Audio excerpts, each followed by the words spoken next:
judul yang dikatakan ini kota Pekanbaru kita yaitu Al-Quran Kunci Keberkahan. Apa judulnya? Al-Quran Kunci Keberkahan. Tulis Al-Quran Kunci Keberkahan. Nah, kalau baca yang tersebut. A'udzu billahi minasy syaithanir rajim. Bismillahirrahmanirrahim. Syahrul Ramadan alladzi unzila fihi al-Qur'an hudan lin-nas wa bayyinatin minal huda wal furqan. Bismillahirrahmanirrahim. Iqra bismi rabbikal ladzi khalaq. Khalaqal insana min 'alaq. Iqra wa rabbukal akram. Alladzi 'allama bil qalam. 'Allamal insana ma lam ya'lam. Shadaqallahul 'azim. Bapak Ibu hadirin hadirat jemaah tarawih yang mulia, jadi judul kita yaitu Al-Quran Kunci Keberkahan. Malam ini malam yang ke-17, di mana-mana masjid ramai. Di mana-mana Pak. Tapi ada juga umat Islam yang mengatakan, ngapain orang ramai-ramai malam 17? Padahal 17 Ramadan itu malam yang luar biasa sejarah. Kenapa? Karena di malam itu diturunkan Al-Quran. Iqra bismi rabbikal ladzi khalaq. Itu yang surat yang pertama. Jadi kalau kita definisikan dari usulnya, ada dua tahap turunnya Al-Quran. Dari Lauhul Mahfuz ke Baitul Izzah lagi-lagi dunia. Kemudian dari Baitul Izzah lagi dunia turun ke Rasulullah lalu Jibril. 17 Ramadan ini secaranya Rasulullah menerima wahyu. Ada apa dengan Al-Quran itu? Kita tahu Al-Quran itu kalam Allah yang diturunkan oleh Jibril, yang diterima oleh Jibril dan diberikan kepada Rasulullah petunjuk hudan lin-nas, petunjuk bagi manusia. Makanya ada tempat-tempat yang mendapat sentuhan Al-Quran, yang mendapat sentuhan Al-Quran jadi dia. Contoh, banyak para malaikat yang paling mulia itu malaikat apa? Jibril. Kenapa? Karena Jibril lah yang membawa wahyu itu kepada manusia. Rupanya 25 nabi dan rasul. Siapa nabi yang paling mulia? Nabi Muhammad SAW. Kenapa? Karena sentuhan Al-Quran.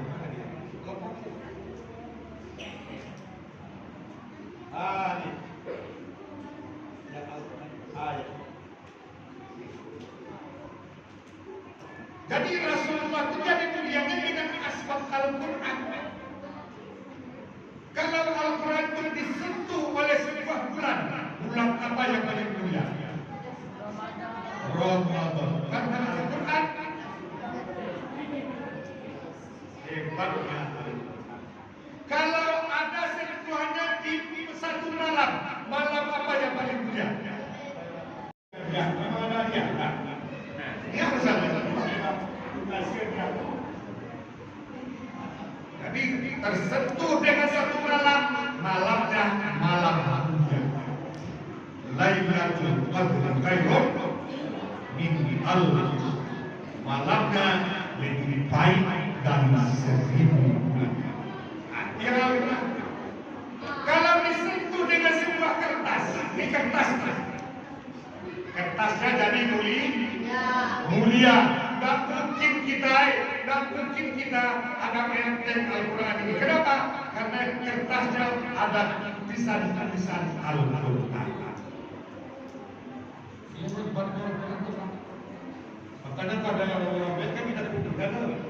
Nah, kadang-kadang kita timur baik-baik kan, dan yang dibakar secara baik-baik.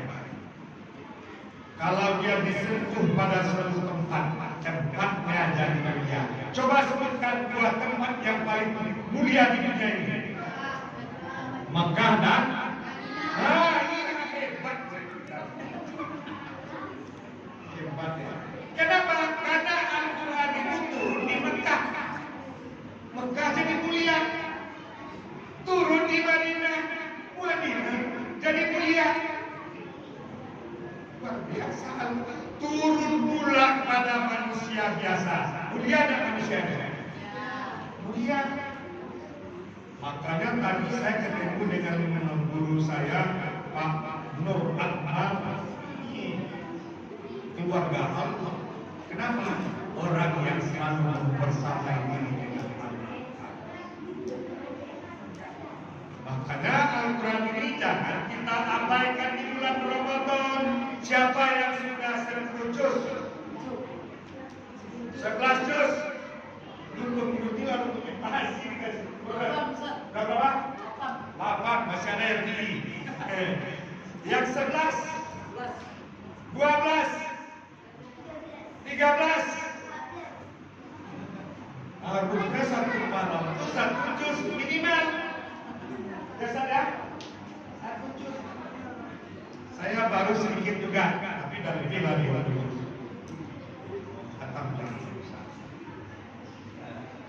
Sehingga dia kepada anak kita jadi mulia. Sehingga dia pada orang yang kita agak enteng, mungkin tak nampak dia, tapi dia hafal Quran, mulia dia. Makanya Bapak Ibu, jangan sampai anak-anak kita mencuekin Al-Quran ini. Paksa dia baca Al-Quran. Mungkin awalnya berat, awalnya berat kan? Tapi kecil teranjak-anjak, besar terbawa-bawa, sudah tua terbawa-bawa. Ini pilihan. Saya pernah bercerita, dari sini juga pernah. Apa yang saya ceritakan, seorang profesor di Pekanbaru mengajar anaknya satu wadah modelnya apa? Nah, kalau kamu nanti besar kamu jadi ustaz aja ya. Enggak Pak, aku nggak mau jadi ustaz. Kenapa? Umurnya kecil. Wih besar umurnya kecil. Aku belum tahu nanti papa bawa. Papanya orang baru sudah dikatakan. Kalau aku mau jadi dokter bagaimana Pak? Tidak bisa jadi dokter. Kenapa dokter? Tidak pernah orang sehat yang lihatnya dokter. Maksud Bapak, setiap datang orang dia orang sakit, betul kan? Orang sakit kan? Setiap yang datang ke dokter orang sakit, ngapain mau orang sakit? Apa karena Pak, jadi polisi dalam atau jadi tentara? Kalau jadi polisi itu stres melihat orang, kenapa? Makanya kamu ketemu orang stres. Kamu pakai pistol, kamu tembak orang banyak orang mati. Di bloknya anak ini, dan diarahkannya anak kepada Al-Quran. Dah, yang ustaz tidak kamu. Kalau kamu jadi ustaz kan kamu bisa baca Al-Quran. Kamu harus hafal Al-Quran. Ayolah Pak. Kemudian kalau kamu jadi ustaz, kalau kamu dan mana? Jadi secara otomatis anaknya terbimbing baca Al-Quran. Kalau kamu jadi ustaz nanti kamu harus banyak baca doa. Hafal doa. Anaknya asik baca doa. Sekarang anaknya sudah sama SMA. Betulkah dia jadi ustaz? Tidak. Sekarang dia kuliah di ITB. Baru dibukanya wawasan anaknya setelah SMA. Tapi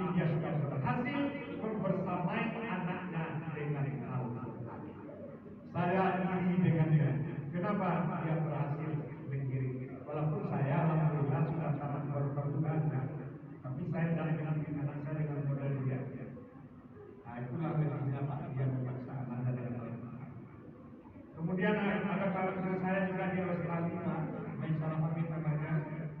5 anaknya bukan 5-nya habis 30 juz.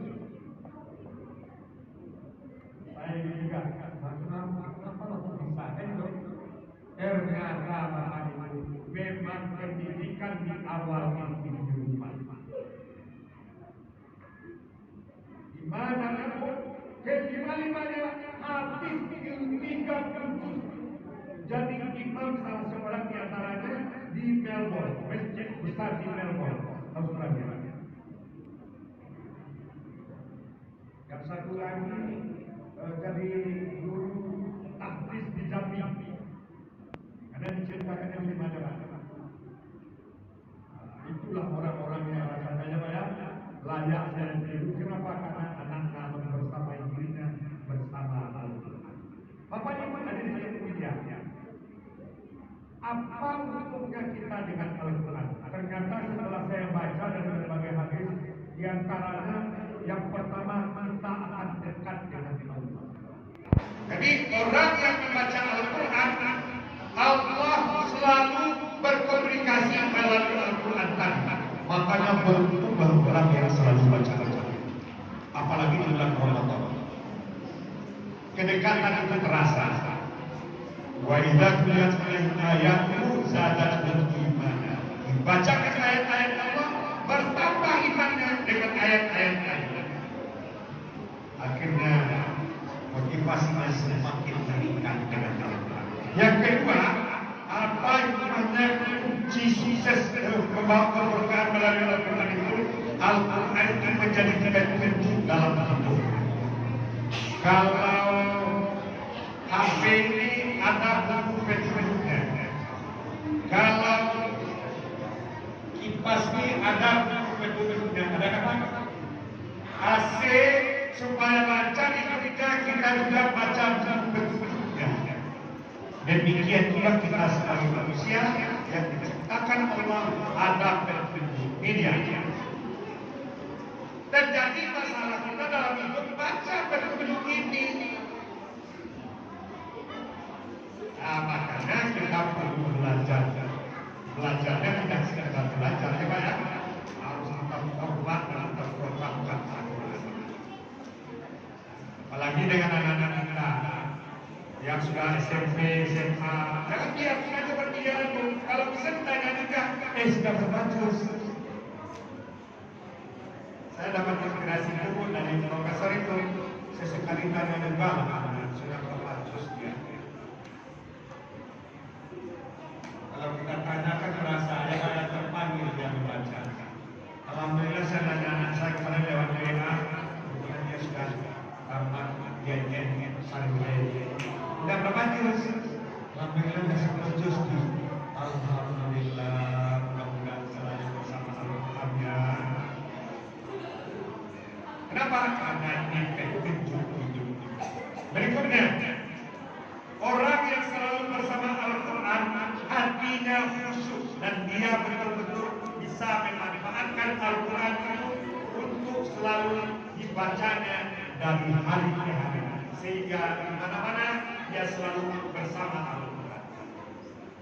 Baru ada sedikit dibaca Allahumma disatu oleh makmal Allahul Quran khalaqal insan Allahul bayan asy-syamsu wal qamaru bil husban wan najmu wasy-syajaru yasjudan.